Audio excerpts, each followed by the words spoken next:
Hello बच्चों, let's read the question. The question says in the following question a statement of assertion is given followed by a corresponding statement of reason. Of the given options, mark the correct answer. Assertion: the life cycle of Funaria is diplohaplontic. Reason: in Funaria there is alteration of haploid, gametophytic and diploid sporophytic phases, one becoming parent of another. Option A, both assertion and reason are true and reason is the correct explanation of assertion. Option B, both assertion and reason are true but reason is not the correct explanation of assertion. Option C, assertion is true but reason is false. Option D, assertion is false but reason is true. Question में हमें बोला गया है इन assertion statement कि Funaria की life cycle डिप्लोहैप्लॉन्टिक type होती है and इसका रीजन बताया गया कि फ्यूनेरिया में haploid, gametophytic and diploid generation का ऑल्टरेशन होता है. इस क्वेश्चन में अगर हम बात करें की कॉन्सेप्ट की, तो यहाँ हमारा की कॉन्सेप्ट है alteration of generation. Alteration of generation की अगर हम बात करें तो प्लांट की लाइफ साइकिल में दो डिस्टिंक्ट फेजेस होते हैं which are gametophytic phase and the sporophytic phase.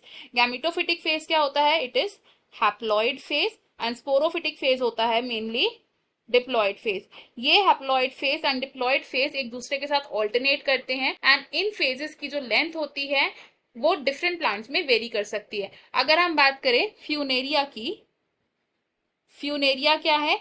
ये एक ब्रायोफाइट है एंड ब्रायोफाइट्स में कौन सी लाइफ साइकिल देखने को हमें मिलती है? इट इज द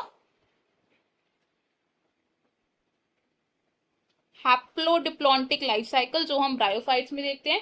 और हैप्लोडिप्लॉन्टिक लाइफ साइकिल में क्या होता है? जो हैप्लॉन्टिक फेज है हमारा, यानी कि जो गैमेटोफिटिक फेज है वो डोमिनेंट होता है on the sporophytic phase. In this the haploid, gametophytic phase क्या है? It is dominant over diploid sporophytic phase, which means इस तरीके की लाइफ साइकिल में जो गैमेटोफाइट है वो इंडिपेंडेंट है एंड स्पोरोफाइट डिपेंड कर रहा है गैमेटोफाइट पे. स्पेसिफिकली फ्यूनेरिया या फ्यूनेरिया की अगर हम बात करें तो फ्यूनेरिया में क्या होता है?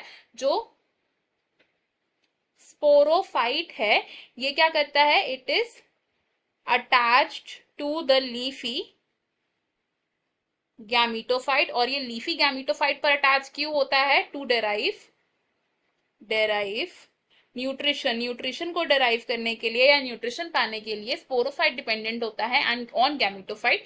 इसलिए जो फ्यूनेरिया है उसमें हैप्लोडिप्लॉन्टिक लाइफ साइकिल देखी जाती है. और ये जो हैप्लॉइड एंड डिप्लॉइड फेजेस हैं ये एक दूसरे के साथ ऑल्टरनेट करते हैं. ये क्या करते हैं? They alternate with each other and alternation of generation को शो करते हैं ये. तो अगर हम अपने असर्शन और रीजन स्टेटमेंट देखें, इसमें असर्शन स्टेटमेंट हमारी रॉन्ग है बिकॉज फ्यूनेरिया में हैप्लोडिप्लॉन्टिक लाइफ साइकिल होती है ना कि डिप्लोहैप्लॉन्टिक. डिप्लोहैप्लॉन्टिक लाइफ साइकिल में जो स्पोरोफाइट होता है वो डोमिनेंट होता है on the gametophyte which is not in the case of funaria. and reason statement हमारा करेक्ट है तो हमारा करेक्ट आंसर ऑप्शन डी हो जाएगा which says assertion is false but reason is true. बाकी के ऑप्शन हमारे यहाँ पर रॉन्ग है. इस क्वेश्चन में हमारा फाइनल आंसर ऑप्शन डी होगा. I hope you have understood it well. Best of luck. Thank you.